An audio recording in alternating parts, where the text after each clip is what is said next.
time off. How did you feel back on first game?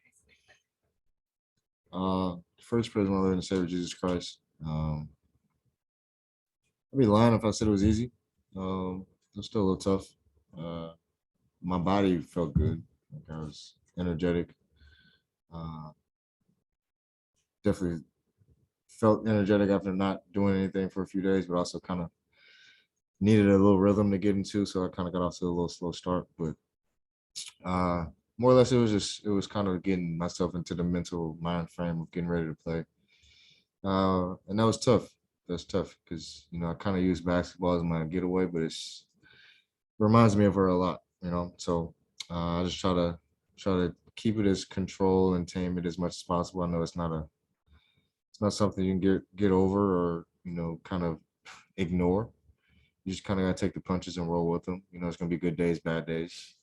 I've learned that from a lot of people over the last few days who've experienced similar trauma or this type of unfortunate situation. But you just keep pushing for sure every day. What's your process in terms of being able to get ready? Like, did you get here with the team on time yesterday and everything like that? Yeah. So I flew in with the team. Everything was good. Uh, got back yesterday morning to DC and flew with the team that afternoon. And went through my routine. Everything was the same. It's just when I get to a gym, my mindset kind of goes all over the place a little bit. So uh, it's good. I'm able to just kind of control it and relax and just remember to be at peace. You were able to focus during the game on all that stuff. What did you see in the second quarter? Things kind of started to get away from you guys a little bit. I think we stopped being aggressive, especially on offense. I think we settled for a lot of jumpers. Granted, we had a lot of good looks. We just didn't make them. But I think we still could have put a lot of pressure on the rim. Got to the free throw line a lot more. Kind of slowed down their run, slowed down the pace of the game, and get what we wanted. I think on offense it was too many no pass shots. It kind of led out to them getting out in transition for easy shots for them. So just being better with moving the ball, not turning it over, and sustaining runs. Every team's going to go on a run, but we got to be able to sustain them and retaliate.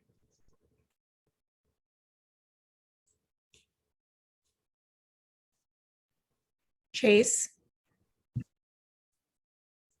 Hey, Brad, welcome back. What do you think was sort of the common thread for your guys' 3-point shooting tonight, going 8 for 42?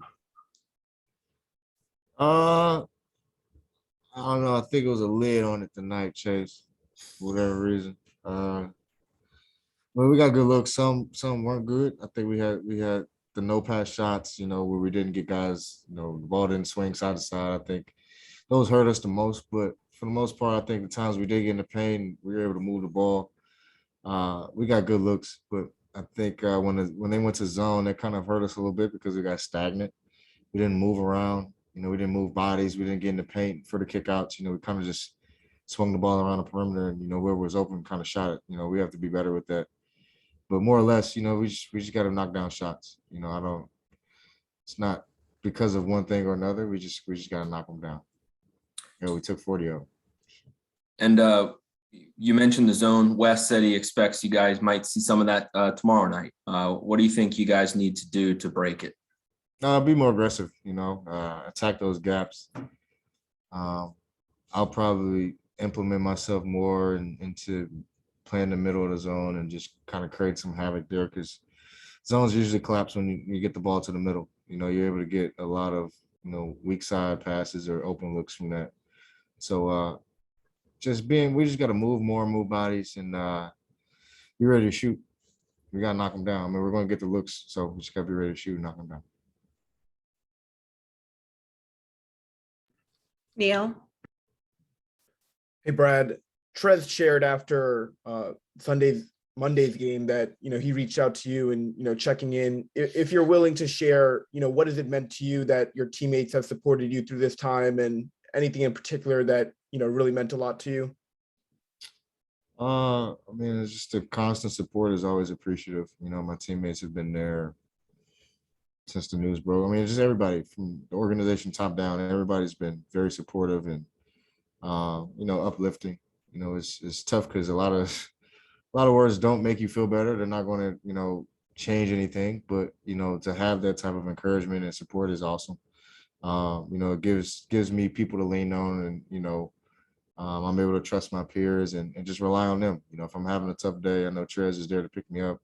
Denny's there. I have teammates, AG. I have everybody there that can, lift me up and pick me up, and vice versa for them. So, I'm happy to be a part of a very unselfish group. Life is bigger than basketball in a lot of ways, and family, nothing's bigger than family. So I'm definitely appreciative of the love and support, not only from my teammates, but from everybody, everybody around the world, everybody who's reached out via social media, media, people speaking now, like everybody. My family and I are very appreciative during this time, for sure. Thanks, Brad. That's all the time we have. Thanks, Brad. Thank you. Obviously had a season high in the first half there really quickly, did really well. What kind of changed in the second half other than the zone, I guess? I mean, I felt like that I lost my aggressiveness coming out in the second half. I mean, we went on a bit of a run coming out, and then it's just, it was stagnant for me. I wasn't getting I wasn't, in tune with the pace and stuff, I feel like, anymore. I felt like I was kind of holding the team back at the time because it's just like the simple fact that I wasn't really just doing the things I did in the first half and the second. So really I really can't even explain it. I'm pretty sure everybody had seen it. I didn't really come out with the same intensity that I came out with at the beginning of the game during the second half. I don't need to sound kind of basic, but going up against the zone, what kind of frazzles you about that, I guess? I mean, tonight really I would say it was every now and then that we attacked the zone. We were trying to find shots outside the perimeter, and if we attacked the zone, we got basically whatever we wanted. We got the shots that we wanted inside. Some of them didn't fall. We came back in and got a rebound, so to speak, and then just felt like it caught us off guard that they stayed in the zone after the first, I would say, missed three. After then that, it just, kind of just put us in a bit of a bind. I feel like we really didn't know what to do just throughout. Then, we were taking shots and we were missing, and I felt like that really kind of took the momentum out for us because, when we miss shots, it's guys really think about that, especially if they want to, especially when they, are wide open, or if we're moving the ball and we get a great shot out of it, just simple things. Neil. Hey, Daniel, after your third foul, I think early in the third quarter, you were a little frustrated with yourself. It seemed like Spencer came over, maybe gave you some words of encouragement. How does that help you maybe just reset and try and, put that behind you? I mean, it lets me know that, I just have to take it one play at a time. It's going to be a lot of things that happen that doesn't go my way. I really can't get frustrated with it because it's still a lot of game left. So for him to come up and, just really give me motivating words and stuff kind of brought me back down to earth because, my mind was everywhere. I got my third foul, which didn't think was a foul. Just in that situation, him coming over to talk to me and stuff, it really brought me back down to earth to be able to help me, withstand the rest of the game. And I guess what do you think was working for you so well, especially in the first half? Really just a level of confidence that I came out to play with. I didn't really think about any mistakes that I made. I didn't really think about, if I miss a shot, that is putting us in a bad way. I just went out and played ball, just came out, didn't really have a conscience, just went out and played basketball. That's the main thing. Just, did the right things, was in the right spot, made the right plays and did everything I could do for the most part. Thanks, Daniel. Chase.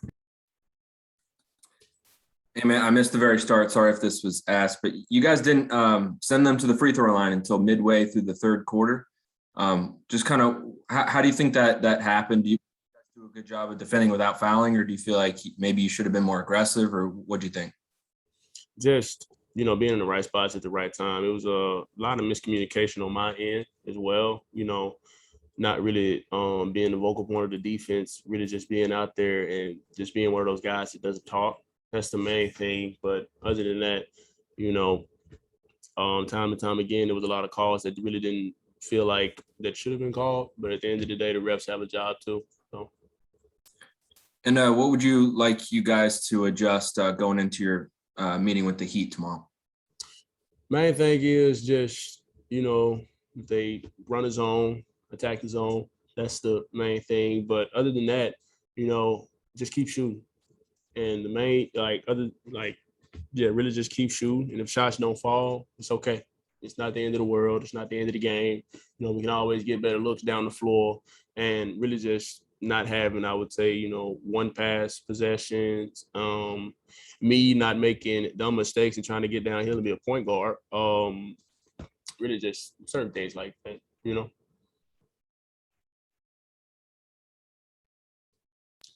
I think that's it, Gaff. Thank you. Thank you.